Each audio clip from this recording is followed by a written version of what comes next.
आई रडत असेल, जरी देवाच्या दारात गेलेली आई सदैक म्हणत असेल माझं पोरग आले, पण पोरग बापाला सोडून आले. बघा ना त्या बापाच्या तोंडाकड. पहिल्यांदा बायकोनं साथ सोडली, त्यातनं कसं तरी बाहेर निघताय, तोपर्यंत पोरानेही साथ सोडली. बरं अरे बाळ लेकरू फोटोच्या पुढं बसलं होतं मग अशी पूजेला. ऐका रे राजी वडकरांनो सर्वांनी, ए बायको पोरग फोटोच्या पुढं बसलं होतं, डोळ्यातलं पाणी येत होतं, त्याला समजलं आपला बाप आहे. बापाच्या फोटोची पूजा करायची आहे.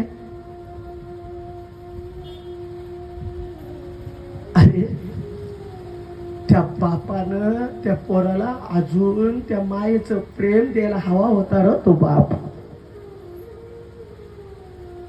एखाद्या लेकरानं त्या लेकरानं विचारावं बाप कुठं आहे माझा, घरच्यांनी सांगावं बाप देवा घरी गेला, आणि सहज बापानं म्हणावं, सहज त्या गावकऱ्यांनी गावातल्या लोकांनी गावातल्या घरातल्या लोकांनी म्हणावं बाप तुझ्या देवा घरी गेला. बरं मेजर साहेब ज्या दिवशी भागीरथी नांदायला गेली, जगद्गुरु तुकोबर आहे वैकुंठाला गेले ना, त्या बापासाठी भागीरथी रडली होती. आज आमच्या अशोक दादांसाठी पोरग रडत असेल. ज्या दिवशी भागीरथी नांदायला गेली, जगद्गुरु तुकोबर वैकुंठाला गेले, भागीरथीला आठवण आली बापाची, म्हणून घराकडे पळत आली. बापाचं मुलीचं नातं वेगळंच आहे गड्या, ते सांगेन मी परत, वेळ कमी आहे.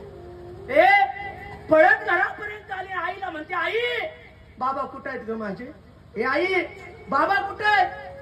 सांगावं तुझे बाबा गावाला गेले.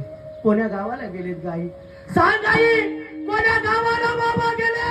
भागीरथी करी धावा,